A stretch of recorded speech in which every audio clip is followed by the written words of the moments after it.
When I first came to Canada, I learned to ski.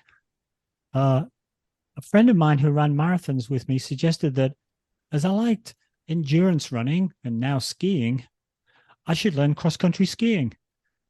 That's kind of a perfect combination of both things, he said. Hmm. He promised to train me, and we started training, and I think it was like November. And then he said, "Oh, I've entered us for the Canadian Ski Marathon in February." Great, thanks. I checked. The Canadian Ski Marathon is 160 kilometers of cross country skiing over 2 days. Thanks, Gerald, if you're listening.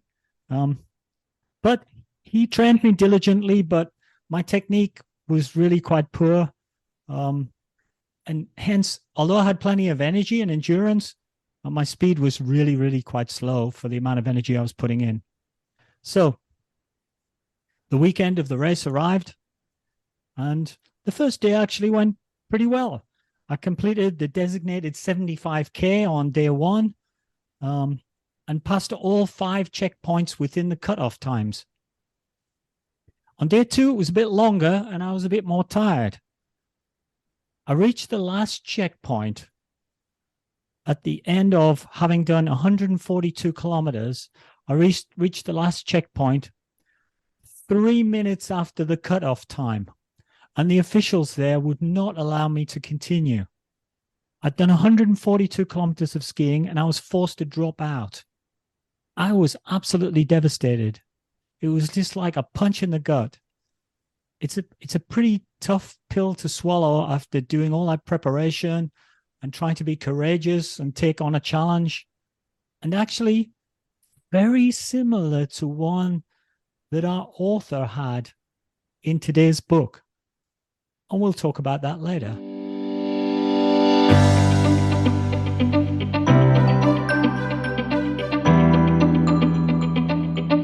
Hi, and welcome to the Running Book Reviews podcast, where we review books written for runners, about runners, and by runners to help you decide if you'd like to read the book for yourself. We also hope that listening to us chat about running can keep you motivated about your own running and maybe inspire you to try something new. My name is Alan, and with my co-host Liz, we're going to talk today with author Sean about his book, Just Finish. Just Finish is author Sean Kaczmarski's story of going from watching the Great North Run on TV every year and telling his wife, "I'm going to run that next year," to actually running it. Sean played football while he was in school, but never described himself as athletic. And by the time he decided to start running, he had 2 kids, a full-time job, and was overweight. So he wasn't even sure if he could do it. It all started with a health scare in 2004 and finally deciding to download a Couch to 5K training app a decade later in 2014. Just Finish is about Sean's running journey, but also a tribute to all the people he met and who have helped him along the way, and a lesson in choosing goals that motivate you. The book is divided into 48 chapters, which Sean refers to as miles, as he has found that writing this book was a lot like his running journey, full of hurdles, but also people who believed in him.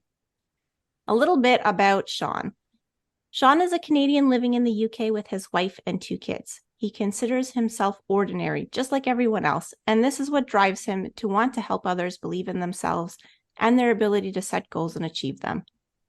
In addition to his book, Sean is also very active on social media, including Instagram and YouTube. And we're going to hear about that a little bit later, where you can follow him. But welcome to the podcast, Sean. Well, thank you very much to both of you for not only having me here, but also taking some time to read my book. It's absolutely a pleasure to be here. So I guess the first question is always the same one. And we know how hard it is to write a book. So how about you tell us why you decided to write it? Well, there's actually 2 reasons. While I was running in the past, I used to listen to running books, and I would listen to Rich Roll's Finding Ultra or Ira Rani's book, Fat Man to Green Man, and Still Not Bionic. And those would tell a story about people's journeys, about from a medical scare to them running, 10Ks, half marathons, and then they would go on to run like 50, 60 Ironmans. And it sort of told my story, but they went completely out of the realm of possibility.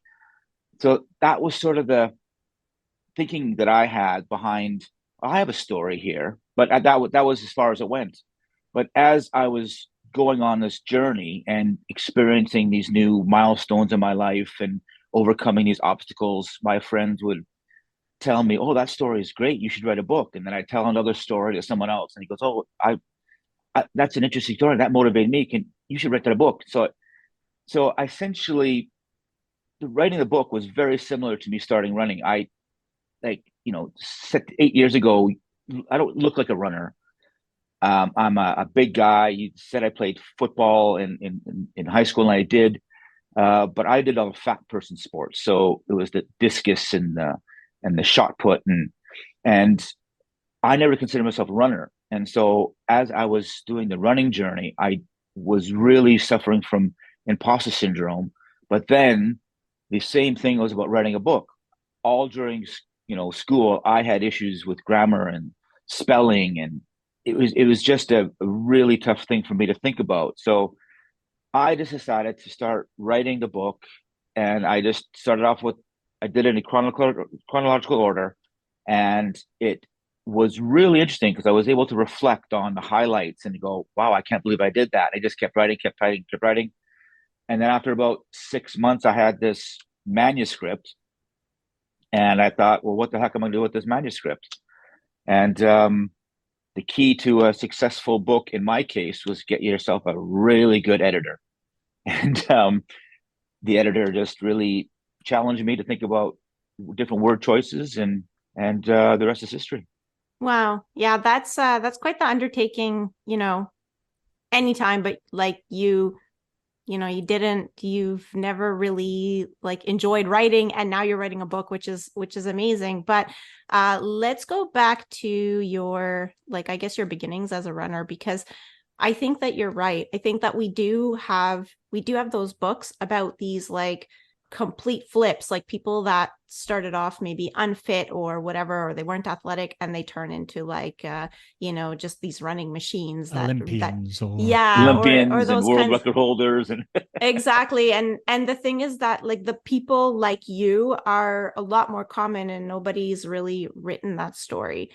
I think it's one of the reasons why I also read the book, because I couldn't find a book that really was for that grassroots first time runner and a person that may not actually like the act of running. Like, I don't like the act of running, but the end of the run feeling is what makes me want to go.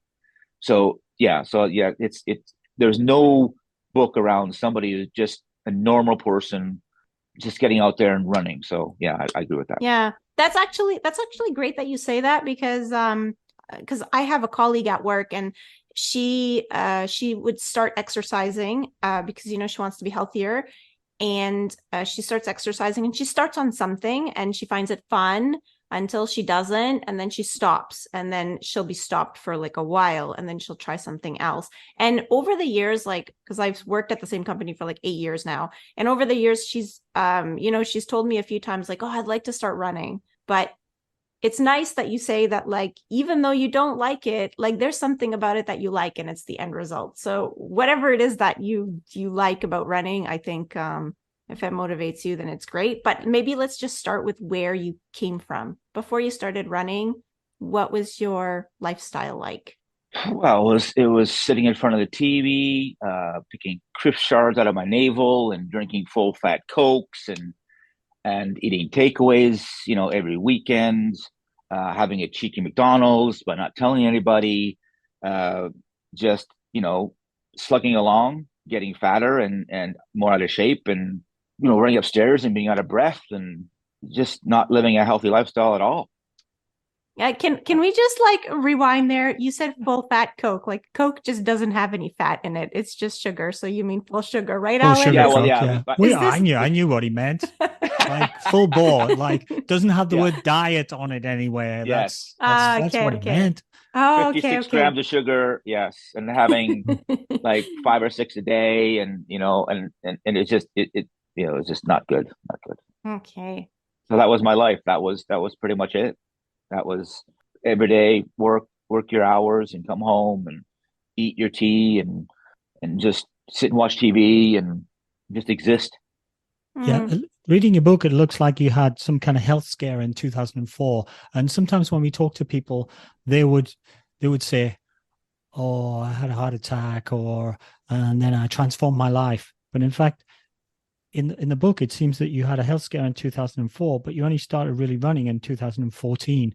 In between, you kept saying I'm going to run that, I'm going to run that race every time the Great North Run came on TV.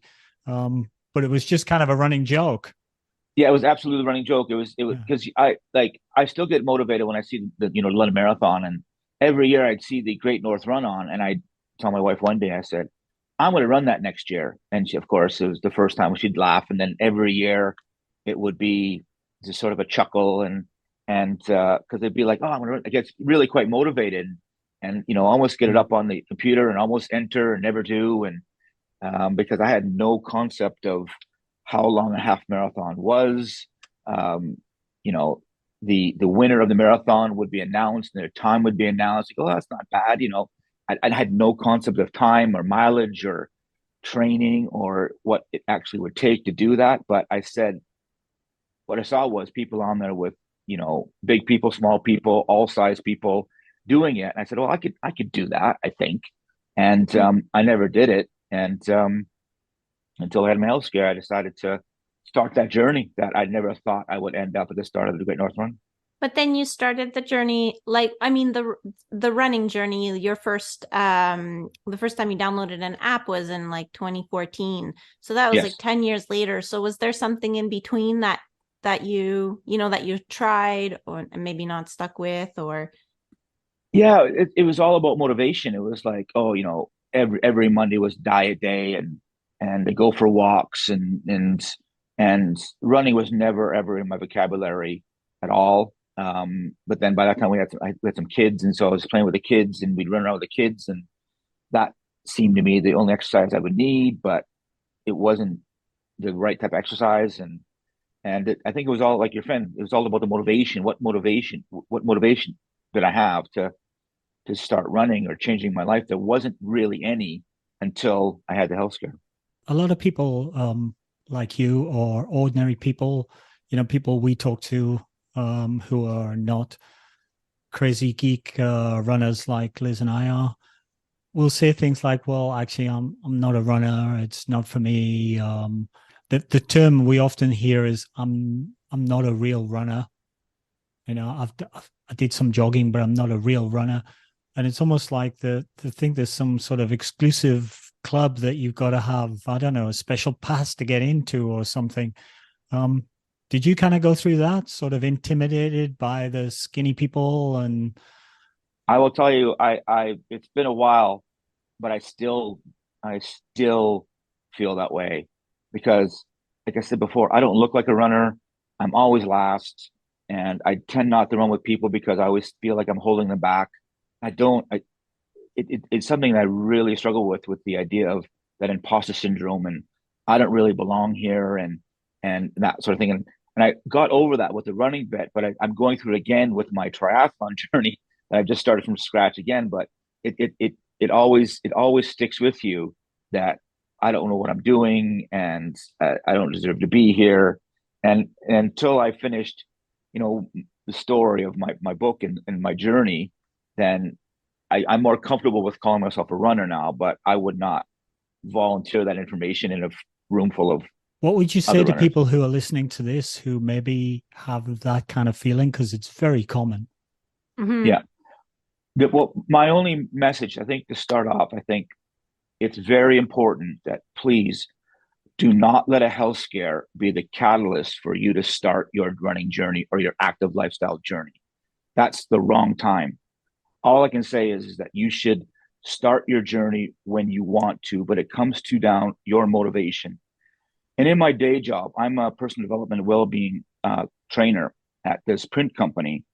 And one of the things that I instill in my colleagues at work is that if you want to start your active lifestyle or your running lifestyle, you need to find your why. What's the reasoning behind you want to start? And I always tell them to reflect on it because the first thing that pops into your head is usually not strong enough. So when I had my health scare, my motivation was to lose weight, but that was my very superficial why. And when I then thought about deeper, why do I want to lose weight? It was, well, because I want to be fitter. And I asked myself, why do I want to be fitter? Well, I want to be noticed.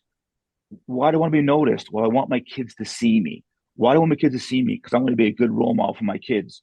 Why do I want to be a good role model for my kids? Because I want my kids to make great, healthy decisions in the future.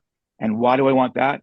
Because I want to be my legacy. Now, that deep why for me, it did take me a few years to share it with the world because I shared in my training at work, but that is my why. Now, that why gets me out of bed. That why gets me out the door when it's raining. That why it gets me out the door when it's cold. Yeah. So if you can find your deep why as to why you want to make that change, you can do the impossible. And I proved it to myself in regards to what I've done with my running journey. You just did I don't know whether you realized it, you may have done it consciously, but you just did a process there, which we learned in management called 5 whys. It's a Japanese technique in management. Yeah. Where you go for a deep fundamental understanding by saying why, you answer it, and then you say why, and you go 5 deep. It's very, very powerful. Yeah. And the people that have been motivated by reading my book have asked me to help them to be active or start running. And I say, well, what's your why? What's the reason? And they tell me, and I say, well, that's not deep enough. Really think about it. It has to be personal. And so they get their why, and I see them on Strava with the spandex, and they're all excited. And about 2 months later, they've stopped running. Yeah. And I go to him, what's happened? Why do you stop running? What stopped you from running? He goes, I don't have time to run, or whatever it is. Your why isn't deep enough. Your why has to be very personal. Usually it's life-threatening. A lot of people in my training courses are telling me that, thinking about their why has really moved them, because they disclose things like, well, my dad died when he was 58 by a heart attack, and I'm 55. I don't want to die. So that was his why, to start doing something. And that really is powerful. Yeah, that's interesting. I mean, I guess maybe that's the health scare is how most people find their why. And it is that fear that that ends up driving them to do something good. Obviously, fear is not a good motivator, but I guess in this case, it's a good motivator to start. Yeah, it's to get that mindset. I think it's that mindset for you to look at the running or active lifestyle through the prism of what's the reasoning why I'm doing it. And being a role model for my kids is really quite powerful, because they see me do these things, come back with my tomato face, and come back dripping in sweat and huffing and puffing.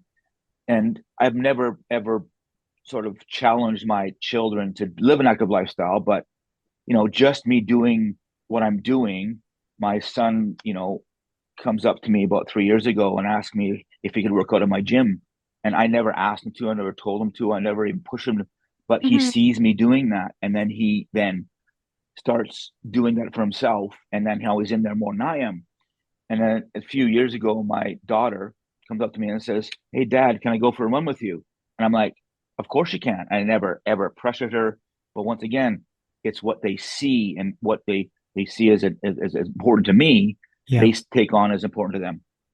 Yeah, I would echo that quite strongly, Sean. I have 3 daughters, and my youngest daughter actually has a podcast. And I was listening to her podcast, and she was talking with someone, and she said, in our household, my parents were always exercising. So I just took it as a natural thing that's what I needed to do. And that's normal to do that. And if you're not doing that, it's not normal. And I just took it for granted. And I thought, wow, I never thought of that. But that's exactly the point that you're making. I didn't start running so I could motivate my daughter to run, but effectively it's had that effect on them. And that's a phenomenal, let's say, side effect. And then what they do is, by them living an active lifestyle, they actually motivate me to do it more. And it's like that circle of, I don't know what it's called, but it's like a circular virtuous circle. Oh, there as you go. opposed to vicious circle.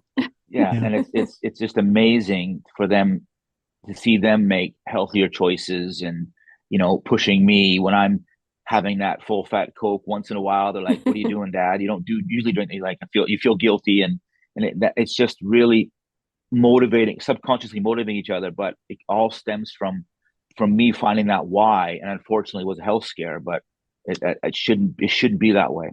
So, maybe we can talk a little bit about this fantastic thing you guys have in the UK called Park Run. Yes, Because like we learned about Park Run because we read a book about it. I mean, we found out later that we actually have Park Run in Montreal here. So there's one and a half of them. I say half for the other one because it doesn't exist like every weekend. It's yeah, kind of on and off. But apparently in the UK, everyone knows what Park Run is, even yes. non-runners. But it took you a while to discover Park Run. You didn't know what it was. So how did you discover Park Run? I had no idea about them. It was just through the marvel of social media. Because I used to work on cruise ships, I had a lot of friends all over the world. And when I was on Facebook, I'm not on Facebook anymore, but when I was on Facebook, I was the guy that would take a picture of my running shoes and post and say, "I'm going for a run today." And just every 5 seconds. And then one of my colleagues from ships saw these posts and she knew about these park runs. Have you ever heard of a park run? I said, I had no idea. And then when I posted, I had no idea. She basically linked the closest park run that was to me, and she lives in Australia. And Briony. Brony, yeah, yeah. She was sort of the person that introduced me to them. I wasn't at that stage where I was running 5Ks or even running with people. I was still running at night because I didn't want anyone to see me. Because, like I said, I had complete imposter syndrome. I didn't. It was just not a thing that I wanted to do. Be seen running, basically. And it took me a while to get to. But I think they're absolutely brilliant. For the people that don't know what they are, it's just essentially at 9 o'clock every Saturday. They meet at a local park and they run 5K, and it's all run by fantastic volunteers. It's all free. You get a barcode, and all it is, it's not a race. It's just a running event, and you get timed for yourself. And then every week you go back and try to beat the time. And I haven't been to one in a while, but I was up. I think the last count up to 68 park runs under my belt, and it one thing that I would like to emphasize as well, that the running community, as soon as I started came out of the shadows, they embraced me like with a warm bear hug, and I've made some really good friends, and they've motivated me to go on this journey, and it's just an unbelievable um, community that will welcome anybody who wants to start. So you actually mentioned it a couple times that like you were almost you almost like would run in secret because Yeah, like you were kind of you had so much imposter syndrome that you would hide when you were running almost by yeah. running in the dark. And I know that that's a real thing. So maybe although we don't think that people should hide when they're running because like you said, like we are very happy when anybody runs, but um for people that maybe are in that position, they want to run, or maybe they started running, but they have this imposter syndrome until they get over it. Like, what kind of strategies did you use? Like, you mentioned running in the dark. So when was that? Would be that be? It was when I had that when I first downloaded the Couch to 5K app. Now I don't know if anyone uses it, but basically it's like every day. It's basically okay. Walk for 10 minutes, run for 30 seconds, and then that's it. Okay. Like that. And then next day, run for 5 minutes, run for two, walk for 5 minutes, run for two. It literally just walks you through it, and I would do that at night, and I tell a story about the first sort of there's a downhill downhill at my house where I start to run, and I just sort of I felt really good, and I just felt ran down this hill, but at the end I was like almost keeling over because I really pushed myself too much. Um, but it's just that consistency in regards to just if you just go for a walk, a brisk walk, and then run between light posts or something, and that's it for one day, and then go to light posts for the next day, and that's exactly what I did. But also the undercurrent of that, why I was doing it, my motivation, it just kept me going until I actually felt that I was actually running. And then when I started running more than I was walking, that made me feel good, but it was only like a mile or 2 miles or whatever it was. But I felt that, my muscles were getting tighter, and I wasn't losing weight, but muscles getting tired. I wasn't breathing as hard, and so I started seeing the physical benefits of running, and then of course it helped with the mental health, and it just made me think clearer, and and like I said, the actual running, I didn't like the actual running, but when I finished the run, I was like on cloud nine. I was like, see clearer, hear clear, taste things better. It was just like that. It was just Yeah, like that just more feeling of alive. euphoria. Hmm. Yeah, that runner's high. And that's what not longer the run, the bigger the high. So I just kept going, pushing myself, going further and further and further. You get into park run and you get up to 5K, I Yes, guess, with some walking in amongst it. How did you go from there to the Great North Run? The Great North Run is a massive event massive. of what, Hmm. 50,000 or so, 60,000, 50,000 I runners, think and it's a 66,000. half Yeah. marathon. So it's instead of 5K, it's 21.1K. Yeah. Yeah. I think, well, it's just started. I was doing 5Ks, and then I was just training, and I thought, well, at this point, I wasn't thinking about the Great North Run. I was just thinking about the next mile in my head. But then I started doing 5Ks, and then I thought I would do a 10K run, like an actual enter a race. And so I did that. Then I just started getting up to, more mileage and more mileage, more mileage. And then at some point I said to myself, I'm gonna enter. And because it's a lottery, not everyone is guaranteed a Chosen. spot. So I thought, I'll live with the fate and I'll enter. And if I enter, I'll deal with it. But I never thought I would get it. And it was just, I kept doing more 10Ks, and I was just increasing my mileage. My breathing was getting better. I felt I was getting stronger. And that's sort of where it started. And then I got into it, and I went, okay, this is where I don't know if you can swear on this channel, but this is where shit got real, basically. And I'm like, oh crap, now what am I going to do? And so I was training in my mind for this run.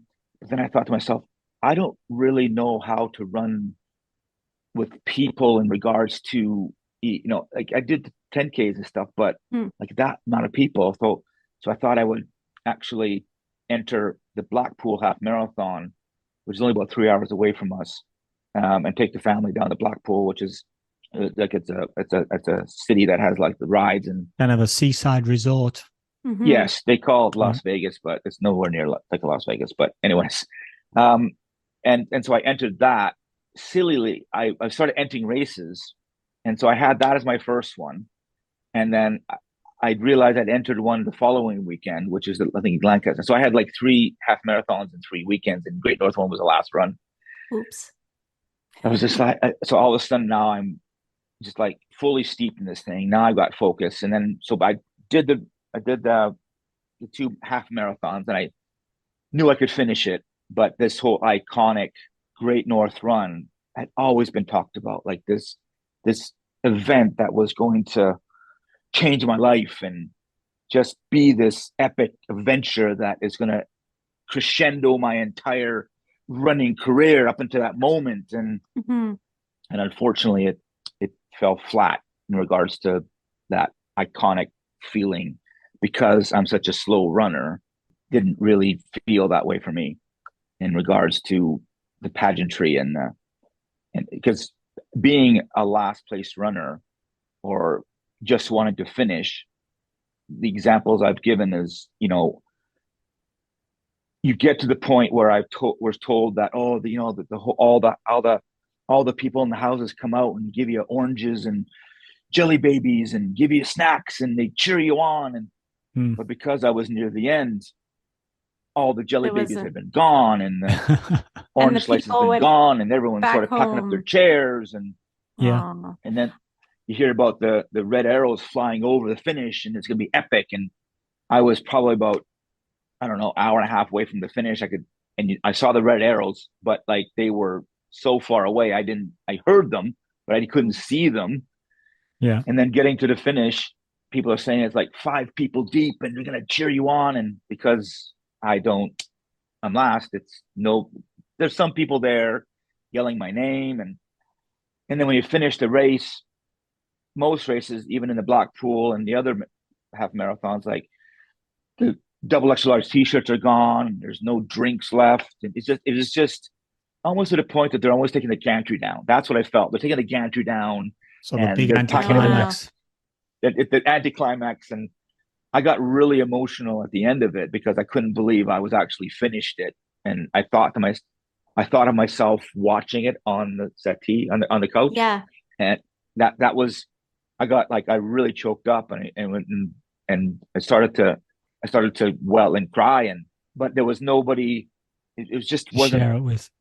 to share it Yeah. with, and it wasn't that iconic moment that everyone had told me for the year I was getting up to Yeah, it, that sort of it's the thing. expectation. It's like they Yeah, built up the absolutely. expectation, and you built up your own expectation because you had watched it on TV, and I bet you like Yes. that was completely different because you get to see all these things like like the people five deep cheering people on and all those things and then your experience is almost like completely the opposite. I was so disappointed for you. Really like Yeah. it was so sad because I mean, it is a different reality, I guess. But you even just described, I mean, it's not just the fact that you're a slower runner, it's also that like that race is so big that you said that by the time you didn't even leave yet and Mo Farah had finished his Oh run. yeah, yeah. Yeah. It So it took me about an hour and some to get to the start line, and then it was announced that Mo Farah had finished, and I hadn't even started yet, and it was like, geez, and yeah. it It's a was bit of a just kick like in the you're teeth. yeah, or even going to the start line, like got all the elite runners, and you got the club runners, and you got Yeah.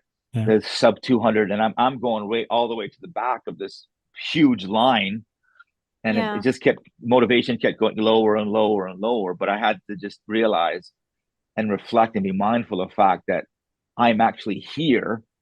Last year I was sitting on the couch looking at this, and I'm Yeah. here, and Mm-hmm. that's it. That just I was just glad for that. But the whole experience was I've had better Exciting. experiences in different Yeah. races. Yeah. So You never thought of joining a running club at this point in your evolution because that's where you get the support, not from the crowd and yeah, at your level, I think. well, I think at this point I had joined this local running club because some Okay. people at the park runs, but like I still struggle to this day with running with other people. Like you guys say Okay. you have the same running pace, and that's why Yeah. you got to be.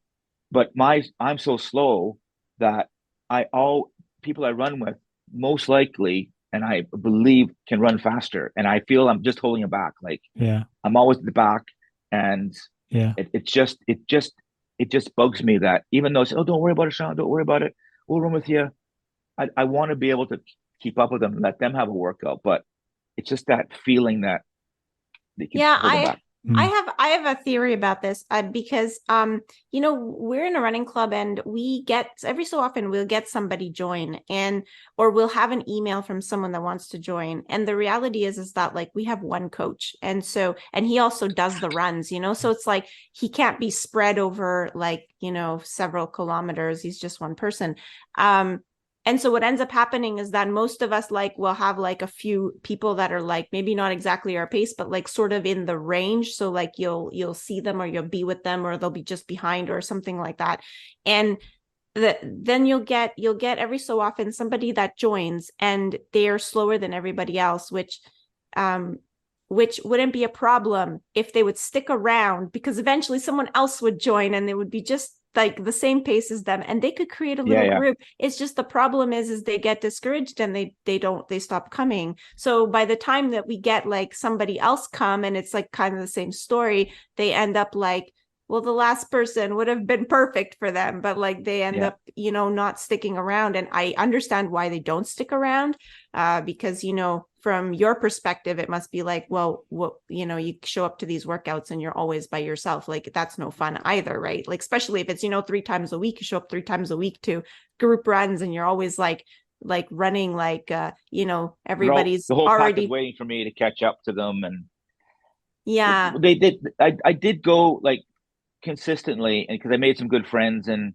they all understood. And I said, I don't mind. I don't mind. I like running by myself, that with my music on, but and that sort of thing. So that okay? And then we do hill reps, and that would be, we're all doing the same thing, and I Mhm. really made some really good bonds with people in those. So yeah, so it is, it's something that I did, and with the park runs, and the one night a week at the running club, it was very motivating. But I found the best pleasure from running was when I was by myself and had my earphones on and just run, and like that would be my happy place in regards to running. But the whole Okay. idea of running in groups, it's good, and I think it's great for most people. It didn't fit for me. Okay. I mean, that's fair. So you mentioned the headphones, and in your Okay. book, you mentioned that you love running tech. So I was Yes. just kind of wondering, because it seems like you adopted running tech right from the start. Most people, like, they're runners and they don't even want to have a running watch because they're like, oh, I don't need a running watch because, I'm like, not a real I'm runner. not a real runner, right? Yeah. But you adopted all of these things, the heart rate monitors, the wireless headphones, and I don't know, probably a whole bunch of other Watches things and too, watches and everything. Yes. everything. You have a lot of experience with this stuff. So have you since maybe stopped using certain things that you used to use because, like, you found that, like, finally you didn't really use the data, or what's your perspective Or on? are you just a geek for that stuff? I'm a geek for that stuff. I have so many stats on myself. I have so many stats on myself. I have no idea what they mean, to be honest. I love the stats. Like, Mhm. I don't know how I got. I think a friend told me if it's not on Strava, it never happened. Like, Yeah, it's literally, true. It's true. there'd be times that I'd go for my 5K run and it didn't register on my phone, on my watch, or it didn't register on what I was using, and I had to go for another 5K run to say I went for that run, because Oh, that's a it bit it, it extreme. was it was that bad. Yeah. Um, the thing that yes, I am still a gadget geek. But I think the thing that I did wrong with the whole gadget thing is that I always bought like the cheapest thing first, and then I Hmm. bought the next level up, next level up, next level up, and then I finally got like an iWatch, and that Yeah. was like, if I would have just saved all that money up for all the tat stuff and all the bad stuff and the lower end stuff, and bought the actual good one, that would have been a lot better. Because now, yes, I just use my iWatch, and that just links to pretty much everything that I needed to link to. And but I went through every little I had these, I don't know, like, it goes around your neck and does your pace, and I had, like, it was just everything, every piece of tech you could have. And so if it's just having one piece on, and the headphones, I had like big headphones, and then I went to like the jawbone and they didn't feel Hmm. right, and then I went to it was just, So what are your go-to running headphones right now? right now, are my Apple. The AirPods. Earbuds. Okay. Yeah, Yeah, it I took me like a long those time too. because to get these, because I thought they were going to fall out. I didn't think they're like, so I had the ones that were sort of attached, and I Hmm. thought they were going to fall out, but I think they're brilliant. Yeah, I think it depends on the shape of your ears. I think, like, if they either just work or they don't, because I know, like, I love the AirPods, and my husband, he hates them because they fall out of his ears. So Okay. yeah, it's interesting. And we tried, like, the different size tips and stuff, and, like, it Yeah. just yeah. So now I have two pairs of earbuds from Apple, and he has none. So he bought another set of headphones. Yeah. But yeah, The Bose are really good. I used those for a long time, and they had like a little string with so they can, I can put it on my, yes. and Hmm. so that was nice. And so I was really worried about not having that string. I have But the those. Bose Sports were ones I probably used for the longest time. One last geeky tech question. What Sure. about, because you started with a heart rate monitor, like, strap? Have you since ditched that and just used the watch based heart rate? Or Yes. Ironically, I had to get another. I sold them all and I just used my iWatch, but I row now a lot. I got a rower. I row now, and the erg and the Concept 2 doesn't attach to my iWatch, so I had to go back old school and buy a oh heart rate no. strap to Okay. sort of connects to this. And I'm using the app, the Z, is it XER app for rowing. So it's like a Zift thing, type of thing for Yeah. rowing. So Oh, okay. it's just really motivating Cool. me to keep going. But yeah, so I use apps and I'd use Zift and get the little pod for my shoes. And when Nike had like a pod in the shoe, I had the running pod and all these. Thinking back, silly now. I should have just bought the Apple Watch and be done with it. But Except in the meantime, the Apple Watch got better. Yeah. So yes, With respect to tech, you sound a little bit like Liz is with running shoes. Like yes. a new running shoe comes out and she goes, "Oh, look at that. Oh, it's like shiny object, you know?" yes, Or like they come out with the like fall colorways, of the same yes. shoe, and you're like, oh, this one's fluorescent and it looks so fast and it's pink. Yes. Do you use the same brand of shoe all the time, or do you go No, different brands?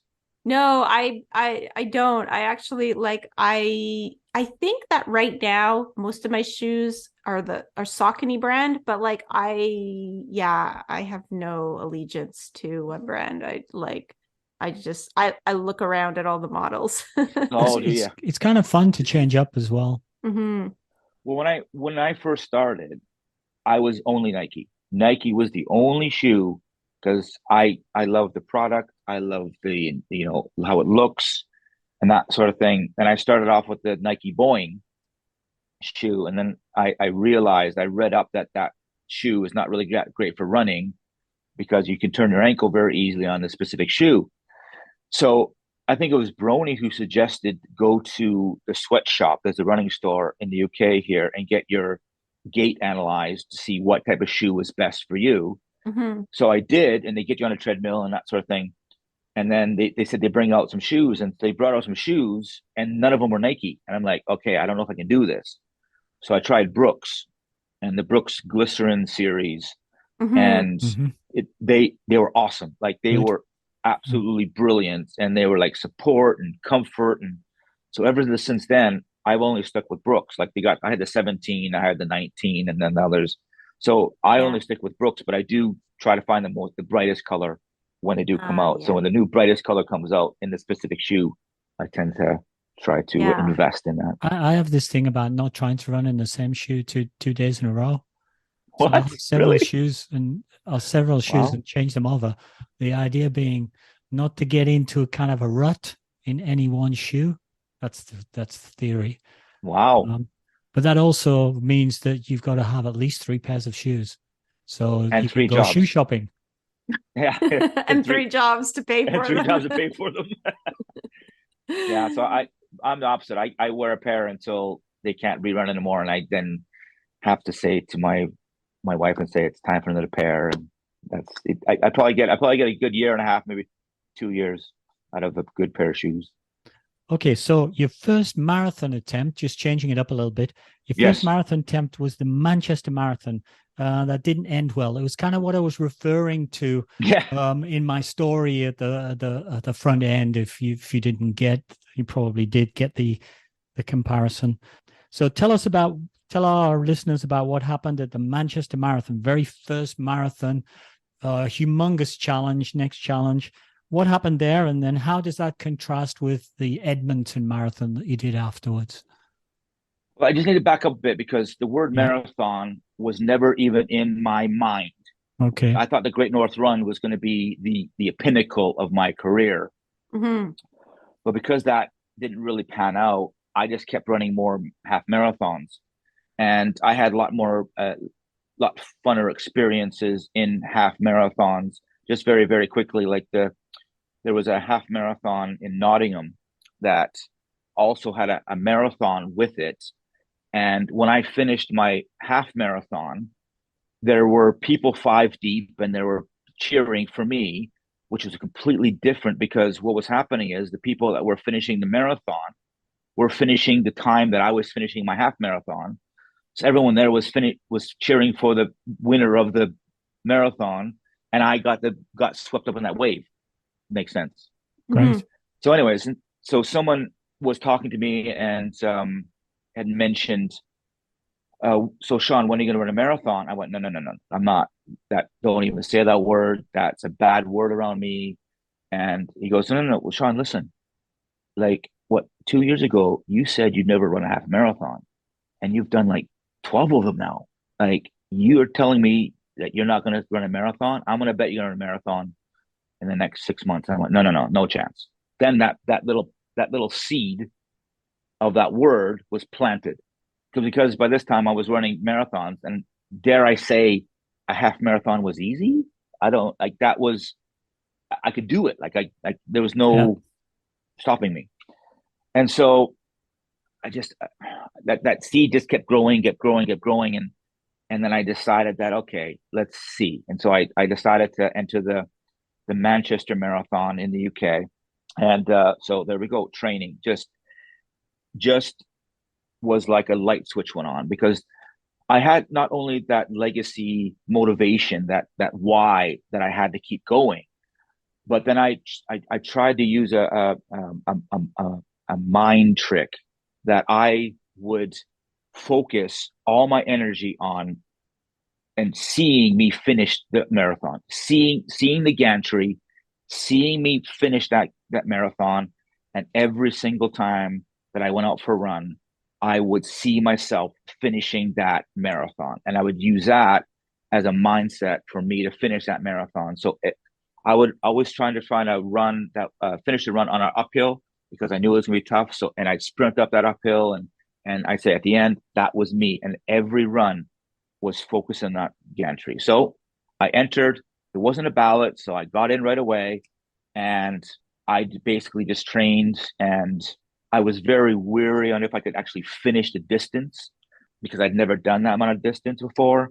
And so people are saying, "Oh, you should do the distance for your psychological advantage, or you shouldn't do the distance because it's physical damage." Different thoughts on this sort of thing. So I never actually finished an actual marathon in my training, but I got like 23 miles or something, like really close, Mm-hmm. close to it. So I knew Good that enough. the Yeah, I adrenaline would would be say enough. that's a pretty good. So brilliant. I'm there. I'm at the start of my marathon. Everything's done. Did the carbo load the night before. I'm at the start of my marathon. Couldn't believe it. Another one of those, what the hell am I doing here moments. I can't believe I'm doing this. And my mom flew in from Canada to be at the finish line. My wife and kids were at the finish line. We stayed overnight in Manchester to get ourselves ready. It's just going to be epic. So start off, as I always do, start off too quickly. But I got myself into a rhythm going. And to make a long story short, I was slowing down as I usually would. I'd done the half marathon bit. I was getting on to the next bit. Of course, everyone's passing me and that sort of thing, and there's still some people behind me. And I noticed that there was this Matt Marshall in this middle of the street, and I thought he was just going to say, "Okay, move towards maybe the pavement or whatever, or the walkway or whatever. No problem." But I got closer and closer and never moved, didn't say anything. And I finally got up to him and I said, "Hello," and he went, "Yeah, I'm going to have to ask you to stop running." I went, "What do you mean?" He goes, "Well, we have to open up the roads now. Unfortunately, we have to stop running." And I'm 6 miles away, 10K away, 6 miles away from the finish of my first marathon. And he said I couldn't go. And I was like pleading with him. And I kept saying, "My mom's here from Canada and she's going to Oh, see me at the finish line. And my kids, what am I going to tell my," like I was playing this complete gibberish to try to get this guy to. He goes, "Oh, it's a safety thing. You can't do it. There's no." I said, I'll go on the road on the sidewalk." And he's like, mm-hmm. "Well, all the marshals we called in, you like," and because I didn't know where I was going, I thought, okay, that was it. I can't do this. So I basically, what happened was, I got off to the side. Of course, I was dejected, couldn't believe it. More people were getting the same speech from this guy, and more people were going off to the side. They had this bus going to pick us up. But then there was these two people in fancy dress. One was in a fox outfit, and one was in a chicken outfit, and they weren't having it. They said, like, I couldn't quite hear what they're saying, but all I heard was, "You can't stop me. I paid for this." And then the guy said, "Well, I have to have your number." The chicken gave the number to the marshal. The fox grabbed the number from the marshal and said, we paid for this number. We're going to go. And they just marched off. Like they were marching in the cars and that sort of thing. And I'm like, oh, okay. They must have knew where they were going anyway. So I thought, and he kept yelling, you're not going to get a finishing time, all this stuff. So fine. I get it back. I'm dejected. I don't know what I want to tell my kids or anything like that. And it was just not good. All 18 weeks of pure training and blood and sweat and tears completely gone. And when they dropped us off at the finish line, I saw the gantry that was in my brain, but they had dropped us off in this like back parking lot where there was like all the gels and all the water bottles and all the rubbish that was on the floor and the bat where they stored all the garbage things that were overflowing. And it was just really fitting. That's how I felt. That's exactly how I felt. And it was just demoralizing. But then ironically, I told my story online, of course, my rant online. And then a friend of mine needled me and sent me a picture of the chicken and the fox crossing the finish line with a time. Like, damn it. So that was my first attempt. And I thought, that's it. I'm giving it up. I'm giving it up for running. Like you're not doing that again. I'm not doing, there's no way I'm not doing that. And every right, like one of my last long runs, I'm not going to run this one again. That's it. Last time I'm going to do this. Anyways, ironically, we were going to Canada for summer. And I thought, well, let me just do a run in Canada. And then there was the Edmonton half marathon. And so okay, that's fine. A lot of my family live in Edmonton, and it's only 3 hours from Calgary. And so I entered the half marathon. And then my cousin Paul just sort of nonchalantly just texted me or he emailed me or something. He goes, well, why don't you enter the marathon here? Because you're race fit. It was only like a month or two after this whole thing. You're race fit. You're going to have your entire family at the end. It's going to be great. And I'm like, no. And he's like, yeah, maybe you better do it. And I'm like, well, maybe. And then you should do it. And I said, yes. Is he a runner? Was he a runner, or no, he's just like? He is a runner. Sounds like a runner. Okay. Yeah, it sounds like a runner. He's a bit of a runner. Sounds like how your running friends sucker you into things. Yeah, they suckered me in. Yes. So I phoned him up and I changed the to a marathon. So now once again, this crap got real. So I'm doing my training. Same. I basically had the same sort of chart. It was 16 weeks. I could that sort of thing. Kept training. And then we come to my favorite time. My favorite bit in marathon training is taper. Taper is my all-time favorite bit. I have a question. Yes. So the second time around, because you used the same plan, did the runs feel easier because you'd just come off of like doing all this training? So it wasn't like it was easier, much easier, because I knew I could do the distance because I had done the most distance ever done in regards to I was very confident in getting to where I was going to get to and finish it potentially. And the runs were a lot easier. And then of course taper, and then went to Canada, and I mentioned in the book where I was going for some runs in Canada, but like my first run, my chest was like I couldn't breathe. Like it was like every step was like and I'm like, what the heck going on? Like what's this going? And I realized that the altitude was completely different. And I was completely a lot higher in the altitude. So I was like quite worried about that. So I got over that. So I'm at the start line of the Edmonton, sort of same atmosphere sort of thing. And everybody goes. And sort of backing up a bit, I found out there was only 673 or 72 people that were running the marathon. And I'm used to running like thousands of people. So there was a potential I wasn't going to be last in these events. But I knew I was going to be last. There's no way that out of 673 people, I was going to be like in the mix. So that really shook me. But anyways, I ran and I got past the half marathon mark. And I wasn't struggling, but I was still going along. And had my headphones on, and I was getting slower as I would usually. And then about, I don't know, about, I can't remember exactly, but it was about 3 miles or 3 kilometers after the half marathon started, after I'd passed the half marathon point, I went to get some water. And there was this guy that was watching me, and I got some water, and he started running with me while I was getting the water. And he asked me if he could run with me. And I'm like, I have my headphones on, and I don't like running with people. I'm like, sure. Like that. But I said to him, I don't like talking. I will not talk. I don't, I'm not being rude. I just can't, I cannot speak because I'm literally breathing heavy. He said, no, no problem about that. And just, he'd keep talking to me, and I would just wave my hands, and then, I decided to take off my headphones. So they weren't these, they were like these round the The back big sort ones. of, Oh, the like a little, yeah.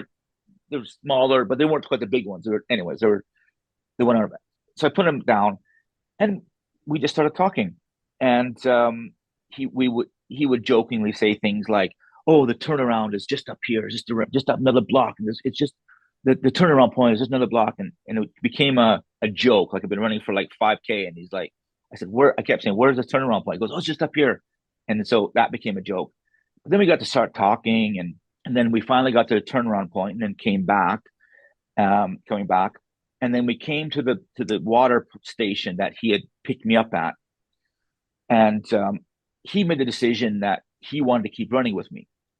And by that time, we were chatting, and he was motivating me a bit, and he would do things like run to the next water station, get me water, and if I had a gel in my hand, take the empty gel thing, and go throw it out for me. And he was just, I call him this angel that sort of pushed me along. And then eventually, at some point, this lady runner that was obviously last had passed me. So I knew that's it. I was last. That was it. And it's a completely different situation in regards to the UK Manchester Marathon, because I was so last that the bike people that were bringing up the rear were now riding behind me, while this volunteer Renee was actually with me. And it came to a point where I was coming into downtown Edmonton with like 3 or 4K left. And I was the only one left. You couldn't see any other runners. So I just, I was like really self-conscious that I was the only runner on this big road. And when I first started gulp crying was when all these volunteers that were at this water station or just sitting there clapping were still there, and they're giving me a standing ovation as I was running past them. I just burst into tears. Like, this was an emotional moment for me. And of course, Renee was there. And then now there's a police car behind me, or behind the bikes. And I sort of slowed up my run, and I went to the police officer and I said, open the roads. There's a sidewalk here. I'll go on the sidewalk. Don't get, like, there's people are waiting to go on downtown Edmonton. And this police officer just says, we got your back. I just like burst into tears. Like, it was just unbelievable. And I'm running, and I'm coming to this big intersection where people are waiting for this to end. And it's probably backing up for miles because of me. This fat guy is running. And I was really didn't want to make eye contact with these people that were in this intersection. And so I ran through this intersection, and they were yelling, and I look up, and they were cheering me on. And I burst into tears again. And I was just kept going, kept going, kept going. And then my cousin Paul, who got me into this mess, he started rolling his video camera, as I was finishing. So as I was finishing, getting closer, I couldn't see the finish line yet, couldn't see the gantry yet, but I was getting closer because my daughter comes up to run with me. I see my son on the side and my niece and nephew on the side, and I finally saw this gantry, and I started. Well, I felt like I was motoring it, but it didn't look like I was motoring, but I felt I was running at top speed. And then the second I passed that gantry, which I had in my brain, again, it just let it go. And I hugged Renee. I said I couldn't have done it without him. Then I hugged my wife, and they gave me a medal, and I said, give Renee a medal. And that ended that whole video that was taken of that, like, the last 3 minutes or so that was captured became a viral video and is now on many platforms. I think it last like over 55 million people have seen this me blubbering at this finish line and sort of thing. So That's the amazing. difference between the two were night and day. And I then found out that the motto of the Edmonton Marathon is everybody finishes, and that was just the cream of the crop. And I do say to people, always judge a race by how they treat their last runner.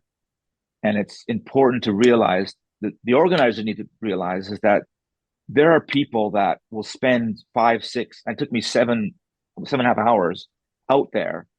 You know, don't pack up the gantry. Make sure there's enough shirts. Make sure that that because that runner is probably spend a year, 2 years training for this moment, and when they get there, it's going to be an enormous feat. So I finished it. It was one of the best days of my running career, and it'll always be the pinnacle of my journey to that date. That's a fantastic story. And It I is. guess the moral is, you could have, and to everybody else who feels like they have imposter syndrome, you could have run the Manchester Marathon, had a bad experience for the first time, and said, "Okay, that's it." But you had the courage to go again, and you got rewarded for that. And it's the difference between maybe the end of your running career and a lifetime of running. Yeah, yeah. It was there was definitely a fork in the road. I could have taken the easy way out, but I think it goes back to that why. I think it goes back to that legacy piece in Yeah, regards to the reason why I was running. I couldn't stop because now I had to uphold this responsibility for my family and that sort of thing. So maybe it was that. And so actually, you talk about your why, but it seems like you're maybe not always motivated to do the same type of running over and over, because you have a whole bunch of challenges that you kind of just set up for yourself. Yeah. So maybe you want to talk about them and kind of what's the idea behind having these challenges as opposed to like I guess targeting a race Yeah. or targeting a Well, faster time. it was quite interesting because after I'd finished the marathon, when I came back and I rested, and it took me a while to want to go back to running again. So I was sore forever. And I just started doing like 1 and 2K. But then I thought to myself, well, what's going to motivate me? I know I have my why, but what's going to motivate me to get out there? And I thought, well, half marathon, been there, done that. I use that as motivation. Marathon, been there, done that. And whenever I see that, try to look at this gantry again, I said, well, no, I've already passed that gantry. I can do that. And so I thought I needed some sort of challenge to complement my why and get me out the door. So I think one of the first ones that I tried was 55Ks in 50 days, consecutive days, because I think I'd done like 3 or 4 5Ks in a row. And I thought, well, let's see how far I can keep this streak. Now, in the books that I've read in the past, people are running like over 300 marathons in 300 days. Mm-hmm. It was impossible for those, but I thought if I do my own little journey, then because so I did, so I did the 55Ks in 500 days, and so that was good. I got me out the door, and and then I started, other challenges. Like I tried to do 105Ks in 100 days. So I waited a little bit and then tried this other one. And what that showed me is that whenever I hear people say things like, "Oh, I don't have time to go for a run or go for a walk or work out or whatever it is," I found that after I did those two what do you call that, challenges. challenges, I could never say I don't have time, because for those 150 days, I found an hour every single day to get dressed, go out, get changed, have shower. I found it because that's what my goal was. And Mm-hmm. so I can never say I don't have time, because if it means that much to you and your why is deep enough and your motivation is there, you can find time, that sort of thing. Yeah, because it's So not insignificant. I mean, 150 days, like it's like half the year. I mean, it's almost Yeah. half the year. So yeah, there's a lot of unpredictable things I'm sure that happened during Oh yeah. Like I was streaks. doing 5Ks like just before midnight. Like I was out there. I have to go for my run. I was out there like 11 o'clock because I wanted to get it in. I didn't want to have a double up day and that sort of thing. Hmm. So just very quickly, I went on to other challenges like 10Ks in 10 days. Then I went on to um uh three half marathons in 3 days. That was other challenges. And then one year I tried to do 110Ks in a year, and it just kept going from strength to strength. And the what also helped me is that I got other people involved this time. Now we still weren't running together, but we were running together for a common purpose. And so I made these commemorative posters that I asked them to submit a selfie every day, and I made these sort of commemorative posters at all the 100 selfies. Um, Yeah, that's a really cool idea. Yeah. I and like it, it, that. it just it just encapsulated it. And the some people say, well, what's the hardest one you did? By far the hardest challenge I did was the 10Ks in 10 days. That was the And if it wasn't for Rachel doing it with me, because only one person did it with me, I probably wouldn't have finished that one. But going out there, my why was deep, but I still said, what the hell am I doing out here after like my everything was hurting. But my thought was Rachel was doing it too. Somewhere in our area, she had done hers or she was about to do hers. Hmm. And the funny thing was is that when we went to the running club, I walk in and she looks at me and I was like weathered. And I looked at her and she was like weathered. And I said to her, and I said, I was going to quit today. And he went, you too? I was going to quit today too, Yeah. but I thought of you doing yours. And so we both thought of each other That's doing what that, which running clubs motivated. are for. That's what Yeah, running that's clubs are exactly what it for was for. because you can tell your buddy about how Yeah. like We you call that accountability buddy. Yes, absolutely. But it was great. We weren't running together, but we were virtually running together. And that's where the accountability for me was. yeah. So streak running are great for the motivation, and so I just kept raising this bar, and that's why I say, if you can find your motivation, whatever it is, you can do the impossible. And to run a half marathon, to run a marathon, to do 105Ks in 100 days, to do what I need to do, it's just completely bonkers. So what comes after a marathon? Well, Well, that's an interesting ultra because marathon. ultra. Yeah. And this seed was put in my head by Layla, a running buddy of mine who runs lots of ultras. Like she can run ultras in her sleep, that sort of thing. And we were doing a 10K race, and she was running with me, and she's talking about what's your next challenge. I said, well, I'd like to do the London Marathon because that's iconic, and that's. But she kept saying, well, you've been there, you've done a marathon, you've already done that. Why don't you try an ultra? I'm like, no, no, no, no, no, no, no, no, no. I said, that's it. No, I'm not. Don't even think about it. And I said, well, how long is an ultra?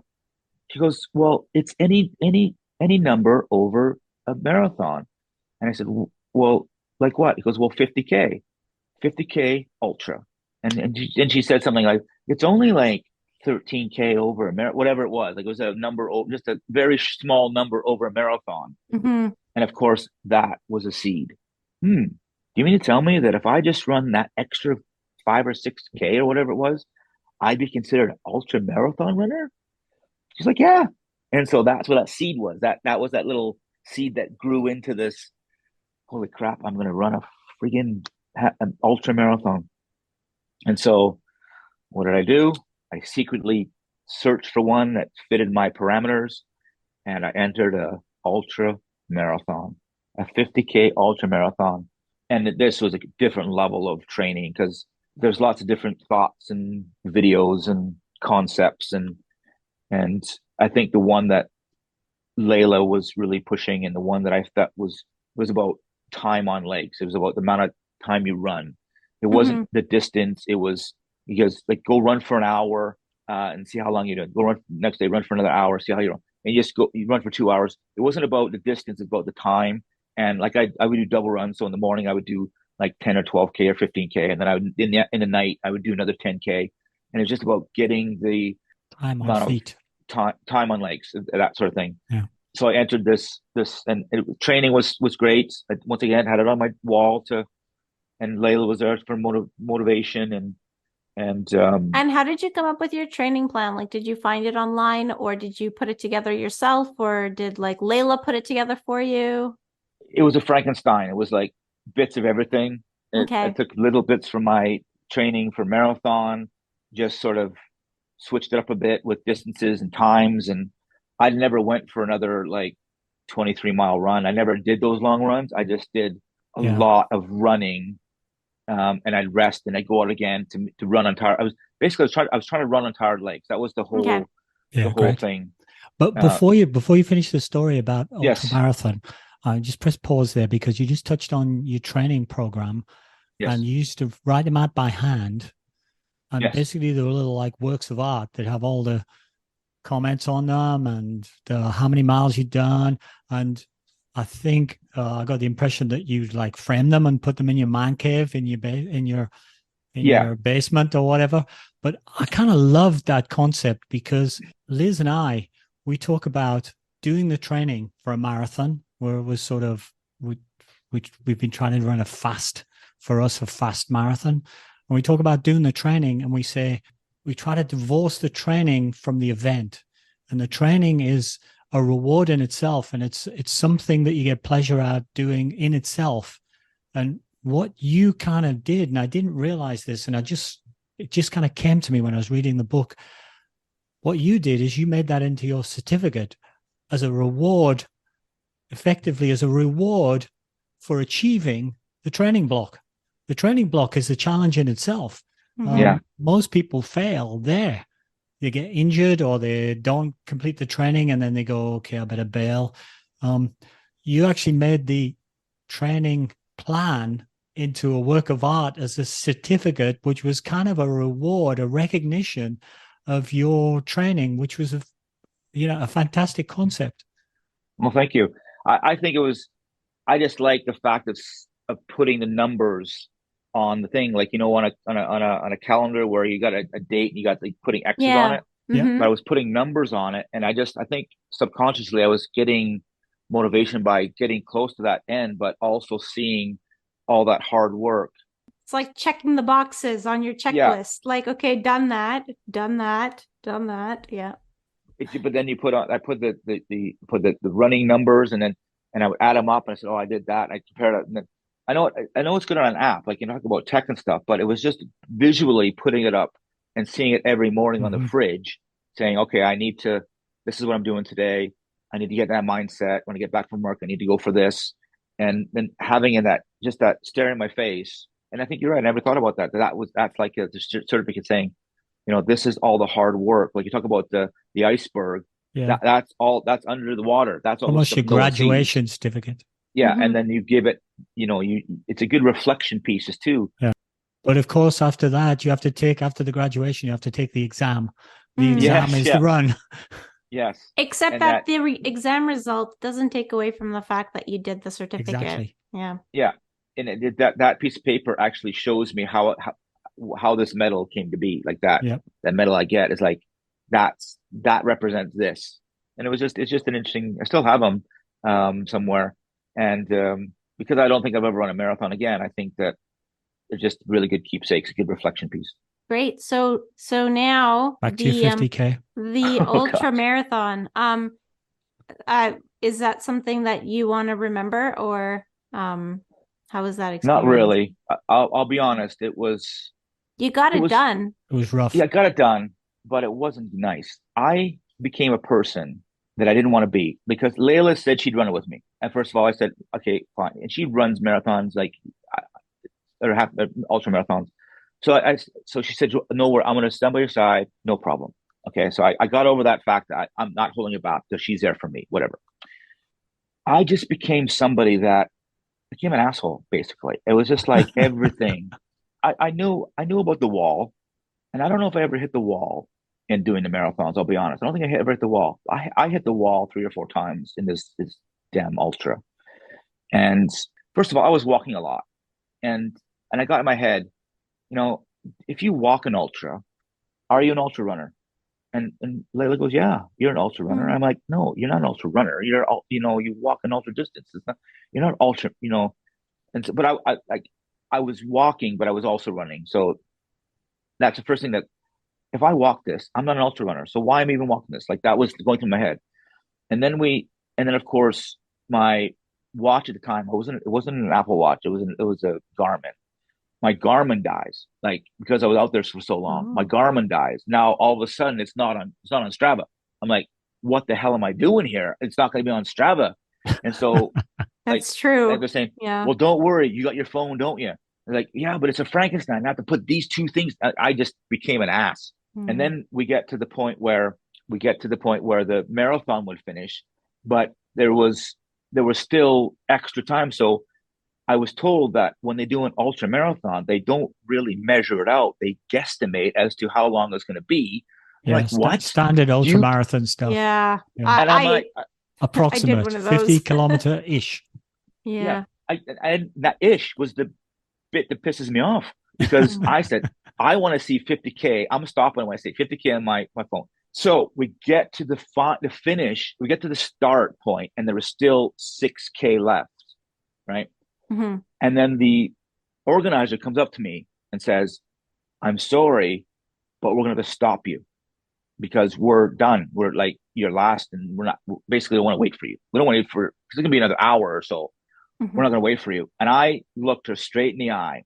I was like right up in her face. At this point, I was like, there's no way I'm stopping this race. I said, there's no way. I said, I am going to finish this race. I looked her straight in the eye. My eye started to twitch, right? I am going to finish this race. I don't care. You leave that medal on that bench over there. I'm going to finish this race. You go home. I don't like this is the asshole coming out. This Yeah. was like I don't talk like this to people, but I was emotional. I was drained. It's also the Fox example from the Manchester Yeah, Marathon. I said to her, and I literally said to her, or no, I am the fox, and I'm going to finish. And it was just, I said, I am going to be this fox, that fox analogy, that fox person. I became that person that I saw and the Manchester Marathon. I said, I am not a chicken. I am a fox. And I just went by her. And then Layla knew I was getting upset. So she sort of said, oh, don't worry. I'll take care of it. And basically what happened is goes, can you have your phone number? Because I want to make sure you finish and we're going to go. And no problem. So she sorted it all out. And I felt like I took like a bat out of hell. Like I thought I was running faster than I ever run before.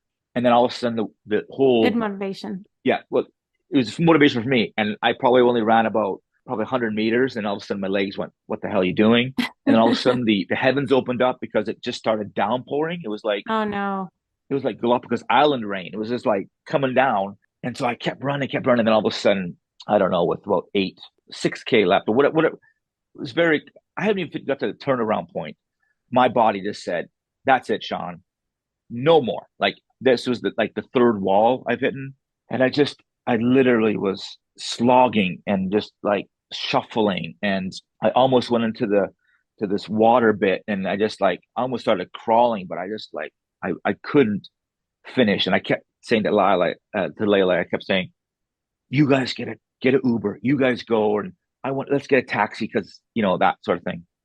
And then we hit the 50K on the thing. It said she showed me on her watch that wasn't was she showed me 50K, right? And I was emotional. And I grabbed her hand and I said, Layla, I couldn't have done this without you. I did it. I'm an ultra runner. But because it was ish, there was like 4 more kilometers to go or 3 more kilometers to go. And I went, let's get it Yeah. like stop. Let's stop right here. That's it. Let's stop. I did my 50. Let's go. Like, let's get in a taxi. He goes, no, you'll kick yourself. I said, I'm not kicking myself. I want to stop. I'm stopping. But because where we were, there was no roads or anything. It was a pathway. Hmm. So eventually, Classic after 10 ultra. It's hours, always in the woods somewhere. yeah, after 10 and a half hours, I finally got to the finish. And then we had to walk another K to get to the car. So all in Oh all, I think no. I did 55K, but it wrecked me. It wrecked me as a runner, and I got injured myself. Um, And I'll be honest, up until recently, probably this last 6 months or so, I think I've had plantar fasciitis since then, and I haven't had Oh it fixed. no. So I, so I've only run a little bit, and because my leg was sore, and it wrecked me as a runner. I'd run a bit, but I didn't have fun. I didn't enjoy it. So I probably took like 6 months off, maybe a little more than that. But I do a little bit because I kept wanting to stay motivated. And then of course COVID hit, and then I had a poker cave, but because we didn't play poker anymore on a Wednesday night league, I changed it into a gym, and I Okay. got a treadmill. And so I got a treadmill, and I started watching movies while I was running or walking. And then so that sort of got me motivated to do some more running. So I just did that. And I haven't really entered any more races. And then it wasn't until recently that I sort of found what my next challenge is going to be. And I'm going to tackle the world of triathlons. Wow. That's my next Okay. challenge. That's And that's so amazing. So where are yeah, you so with that? Where are you with try? This will be book number 2, obviously. well, yeah, Yeah. I think that's the name Just of it. finished the try. Try, Sean, try. It goes back to a good one of my running heroes, David Lee, who did a triathlon right by our house, and I went to see him, and like that was never I it was always in my head, but I didn't think I was never going to do it. But I noticed that people like there's so beginners there that would have a bike like with a basket on the front, and it just really starters. And so that was always in the back of my head. I started needing a challenge, and over the last 6 months, I'm like, I think I'm gonna run. I think I'm gonna run that triathlon that David Lee did, but I just missed it. It just been done. So I said, okay, I think I'll train for that for a year. But then I said, well, no, I'm going to enter one now. So I entered one, and I did my very first triathlon about 2 weeks ago, Oh wow. sprint Congrats. triathlon. Yeah. Okay. Thank you. It was only like a 400-meter swim. Swim. It was a 20K ride and then a 5K run. But it gave me the bug, gave me that bug. And now what people are telling me, they're saying, well, Sean, you do realize this new sprint triathlon is like the Couch to 5K app. So Yep. you know what the ultimate of a triathlon is. And I went, what? He goes, Iron Man. I went, Oh and my I was like, I goodness. was skipped. I was like, I no. have to say, I've run like many marathons. I still can't wrap my head around a triathlon, like an Ironman, because um I've gone. So my husband likes to cycle. He was more of a cyclist when we met. I asked him one day to take me for 100K bike ride because I wanted to know what it felt like. Yeah. It's like I see, like, because I'm kind of half immersed in this cycling world, because when we used to live like downtown Montreal, he used to cycle with a group, and they would go, like, he would be gone like half of the Saturday, like just because their ride was so long. And he'd come back, and his Strava would say something like 100, or sometimes more than 100, or 80 kilometers was like no big deal for them. And I was like, oh well, I'm fit, I'm a runner, I can do marathons, I do all this training, I should be able to ride 100K.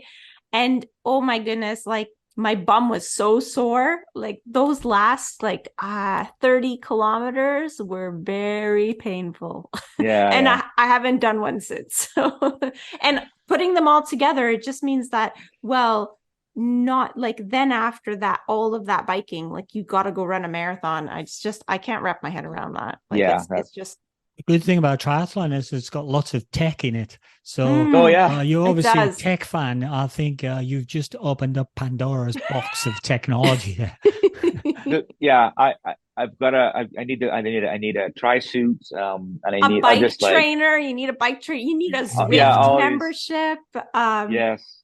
Zwift connects with your Strava, Peloton, or something like that. No. I haven't got into it, but I'm actually doing a duathlon this weekend. This Sunday, I'm doing it. It's just a 5K run. Oh, nice. 20K ride and a 2.5K run this weekend. Okay. But I think the goal is right now is to do an Olympic size one, which is like it's like 750-meter swim, 25K ride, and a 10K run at the end. So I think that's the level I want to get to. I think the ride's longer than that. Yeah, Yeah, because I think is it 40? Is it 40K. 40K? yeah, that's Yeah, as far 40K. as Yeah, I 40K. got. I got to that 1500-meter swim, 20K bike, sorry, 40K bike, and then 10K run. That There was you as far go. as I made it. Yeah, as That's it. far as I made You've it. done it. So Yeah. that's the next But thing on my list. And I won't get to, I don't know if I'll ever get to the Ironman. Anyway, we'll see. Maybe in like a future episode one day, like another 500 episodes into the future, I will be telling you all about the fact that like last weekend I went and I completed a Ironman triathlon, but I don't know. well, there's one thing I've realized can't say to myself, never say never, because I never thought I'd do anything that I've done. So who knows? Do you feel God much fitter willing. now? Do you feel like more healthy or more fit? I know in your book you talked about not really losing weight per se because you weren't really trying to do that necessarily, but with all the exercise that you've done, it must change your body shape or something. Yes. The main reason I wanted to start running was to, this health scare, but I wanted to lose weight. That was my goal. That was like, Mhm. I wanted to lose weight. But what I realized after doing some research and watching YouTube, and running is not the really greatest thing to lose weight. Um, No. because I was still, because what I was basically running so I could eat the M&Ms. So I wasn't running to lose weight. I was running so I could have that surprise at the end, whatever. So there's three things I think you need to do. You need to do the exercise. You need to eat properly, and then you need to add weights to it. Like I never did that. So Mhm. I started not doing it now. The thing is that early in my running journey, I started seeing muscles where I never had muscles, like in my legs, and I felt my body getting tighter, getting fitter, but I never lost a lot of weight. Like I just gained muscle. But I think the number one thing that I think that everyone might overlook, or I know that I overlook to start, but the amount of benefit from a mental health point of view has been astronomical. Yeah. You just get rid of all this tension in your body and the negative thoughts if you have any when you go for these long runs or you work really hard, and that's one thing. So it just bothered me. I just really wish that all these miles and blood, sweat, and tears I could step on the scale and get to the weight that I want to get to. But I think that the scale doesn't tell the whole story. If you feel Mhm. fit, if you feel better for yourself, I got a lot more body confidence. Like when we went for holidays, I wouldn't mind taking off my shirt on the beach, even though I'm still, big. And I think that's the true triumph that Yeah. that body confidence and mental health, and that It's feeling like that freedom. yeah, absolutely. Yeah. It's liberating. And then, add the fact that my kids are now being more active, and it's just a whole package of benefits of, even though the scale doesn't tell me. So you actually mentioned and you mentioned at the beginning of the podcast, but also in the book that whenever you set a new goal, like you do enjoy reading and you get some new books to help you train for your new goal. So Yes. I don't know, maybe I just wanted to know like what do you like getting out of books as opposed to other mediums, or like I'm guessing you use both, like because you also mentioned that you like to watch YouTube videos, but like is there something about the information from books that like I don't know, certain topics you prefer getting the information from books, or certain reasons why you'd get it there? Well, ironically, I'm not a big reader, but I'm a big audiobook guy. So if, like, for example, I like reading, because I'm a well-being and personal development trainer. I tend to read books on, like Chimp Paradox, on how to manage stress and mindfulness, and so that I can use it for my training, but I use it for myself as well. So books like Chimp Paradox by Dr. Stephen Peters really help me understand, when you have that dilemma in regards to should I go for that run, and you get like, you stay home and relax, you'll be fine, and you find out why you are feeling that way. So Okay. when I read books, I think I look for theories and models, because theories and models give meaning to what I see. Mm-hmm. And that really helps me put things in perspective, but also use that model to explain why I'm acting a certain way or why I'm not doing something a certain way. So I audiobooked a lot of different books, like, Al Higdon's marathon books and, Mind of a Champion and all these different books that gave me some stuff for training, but I'm more interested in more of the mindset books Mm-hmm. that help Okay. you focus your mind and which helped me find my why and understand how powerful that is.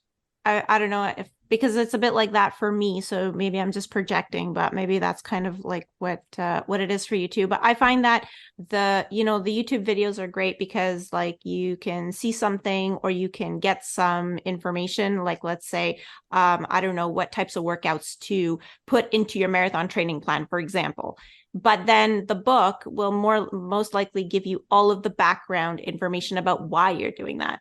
And Yeah. so then it helps you maybe, I don't know, understand what you're doing and maybe motivate you more. I don't know if that's what it is for you, but I like that's kind of how I see books. I see books as like they're almost like structured information with like the information, but then the background for it, they're usually kind of structured in a certain way, even just like you just wrote a book. So you kind of wrote a little bit like that too, because yes, like throughout the book, you're talking about your running journey, but then you also give the background of like, oh, well, I used to, I had this health scare and that sort of led to this, or I met this person and they planted the seed for me to try my first whatever distance it was.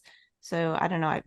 My relationship with books has evolved because I think when I first started reading when I'm running, Mm-hmm. and it was just for motivation. It was just hearing stories about other runners Yeah. and Okay. what their journey was. And that sort of piqued my interest. Saying, "Well, I've done that. And that sounds like me." Especially Ira Rennie's Fat Man the Green Man. He tells a story pretty much exactly the same as mine, but then he went off to do iconic stuff. And then later on, I'm trying to look for more technical stuff and what's the reasoning behind it, and different ways of looking at how to train smarter, not harder, and then people would come up with different concepts, and I'd have to follow up with other talking to my colleagues that I've met at running club, or I'd see a video, and that's why I call it a Frankenstein in regards to I take all these best bits and what fits into my lifestyle because someone's theory or someone's training plan won't fit into my lifestyle because they may not have kids or they have 10 kids or so as a runner or someone who wants to be active, you have to be able to have different perspectives. And I think that's what books do, give you different perspectives and different concepts that you can use for yourself. I noticed the books that you Well send said. us are signed by the famous author, So, John yes. Kashmarsky, which is Oh, pretty yes. cool. If people want to get themselves a signed copy, can they do that? Or is that a special that's just afforded to people? Absolutely. There's a couple of ways. You can get it on Amazon. Um, I don't like getting people from Amazon because it's not the best way, but there's a Kindle version you can get on Amazon. That's easy. It's not a signed copy, of course, but you can get it on Amazon. I prefer people on PayHip. It's just a site that sells the book, or you can contact me directly and pay through PayPal, and I'll send you a copy, and it's like 10 quid to get a copy, or whatever and the postage and stuff. I know everyone's in Canada. I think the postage is quite high, but I do have some books in Canada. I brought a bit box of books to my parents in Canada, so that's my hub of my Okay. distribution center in Great. Canada. So if anyone in Canada wants a copy, just drop me a line, Yeah. and I will get my distribution team to requisition a copy out to you guys. And And people can get in touch with you just via social media or yes, just DM on Instagram or something like that. absolutely. I made the decision to come off all social media probably around, I don't know, about 2 years ago now. And it was probably the best decision I ever made. I've always had my YouTube show called Sean Speaks um, for many, many years. And I just kept that as a YouTube channel. It's called Sean Speaks on YouTube. And it's just like 5 minute shows about my journey and about Okay. running and stuff like that.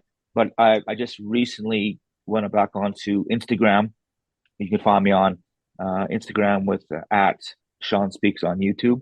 And I just post silly pictures of my training and motivational quotes that I come up with, and just my journey. And it is part of my legacy piece where, at some point my kids will appreciate this stuff and will look at it and maybe be motivated themselves. But if I'm able to motivate anybody along the line, and anyone wants to reach out and want to hear more of my story, I'm absolutely more than happy to pay back to the community where they've helped me so much in my journey and in changing my life and embracing me. And so I'm more than happy to embrace anybody who wants a little pep talk or someone to chat with. That's fantastic. That's great. So what we might do now is we'll give our summaries for the book. Do you want to go first, Liz? Okay. First thing I'll say is the book is easy to read, and Sean is very relatable. I enjoyed reading about how he overcame challenges, but I liked that he was also very honest about some of the things he did or said that he was not proud of, like his sort of like a meltdown. I'll just abbreviate it as that during one of the only ultras that he ever did. It was interesting to learn about the kinds of things that motivate Sean, like the running 5K for 50 days or the running 3 half marathons on 3 consecutive weekends.